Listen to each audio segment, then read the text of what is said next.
Assalomu alaykum qadrdon muxlis. Siz bilan siz bilgan va kutgan kanal Turfa. Union agentligining axborotiga ko'ra, Ukraina mudofaa vaziri Denis Shmigal 7 noyabr kungi o'z bayonotida kutilmagan shov-shuvli ma'lumotni e'lon qilgan. Uning aytishicha, Shvetsiyaning Gripen qiruvchi samolyotlarni ishlab chiqaruvchisi sanalgan Saab Group kompaniyasi 2033-yildan boshlab Ukrainada qiruvchi samolyotlarni ishlab chiqarishni yo'lga qo'yadi. Ungacha esa Gripen qiruvchi samolyotlari Ukrainadagi Saab Group'ning zavodida faqat yig'iladi. Germaniyaning Bild agentligi muxbiri Julian Repkening mazkur bayonotga izoh berishicha, Ukraina va NATO shu yo'l orqali urushni yana 7 yil davom ettirmoqchi va NATO buning uchun Kiyevga barcha imkoniyatlarni yaratib bermoqchi. Qiziq tomoni shundaki, NATO bosh kotibi Mark Rutte 7 noyabr kuni harbiy alyansning a'zolarini Rossiyaga qarshi qurollanishga chaqirgan. Mark Ruttega ko'ra, NATO davlatlari Rossiyaning raketa va dronlaridan, shuningdek qiruvchi samolyotlaridan himoyalanishi va unga qarshi jang qilish uchun o'zini havo mudofaa tizimlarini yana 400% ga oshirish kerak va kelgusi 5 yillikda NATOning birinchi navbatda amalga oshiradigan ishi shu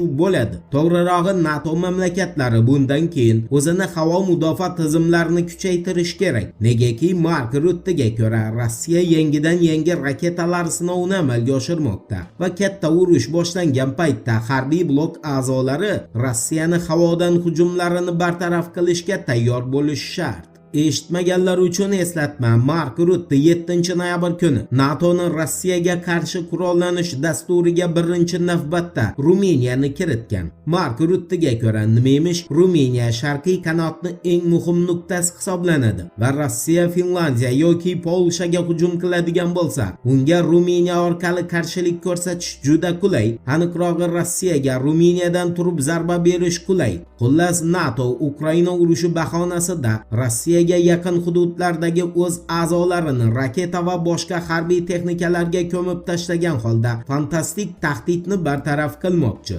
Eslatib o'tamiz, bu borada, ya'ni Moskvaga qarshi qurollanish dasturi borasida Germaniya Mark Rutteni qo'llab-quvvatladi. Spiegel agentligining xabar berishicha, 7 noyabr kuni kansler Friedrich Merz Germaniya armiyasi Bundeswehr qo'mondonlariga yo'llagan onlayn video murojaatida Berlinni Moskva bilan kurashda markaziy nuqta bo'lishiga urg'u berib, Bundeswehrni Yevropadagi eng kuchli armiyaga aylantirishni taklif qilgan. Friedrich Merzga ko'ra, Yevropa ayni paytda o'z tarixidagi eng kuchli tahdid bilan yuzma-yuz keldi va bu tahdid Rossiya sanaladi. Merzning bildirishicha, Yevropada vaqt juda kam va shu muddat ichida Germaniya o'zini himoya qilgan holda zarba berish imkoniyatiga ega bo'lishi kerak. Buning uchun esa Germaniyaga samolyotlar yoki raketalar emas, asosan askarlar kerak bo'ladi. Bu degani NATO Rossiyani samodagi jangda mag'lub qila olmasligini tan oldi va u asosan quruqlik orqali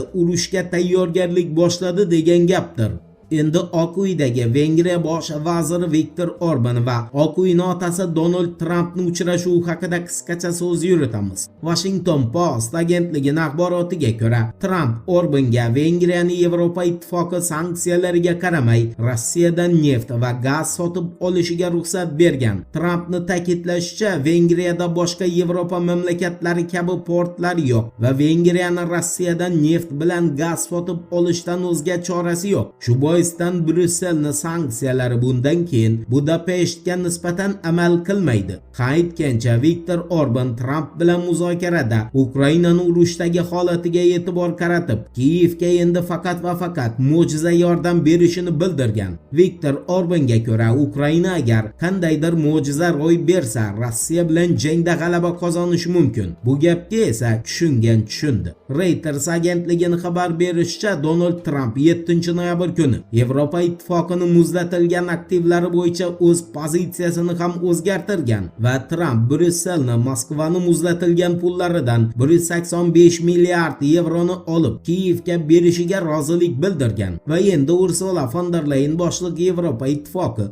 Ukrainani moliyalashtirishda hech qanday qiyinchilikka duch kelmasligi mumkin. Sababi Tramp Brusselga yashil chiroqni yoqib berdi. Voqealarni va juni birgalikda kuzatamiz. Turfa bilan qoling. Siz kutgan kerakli ma'lumotlar hali oldinda.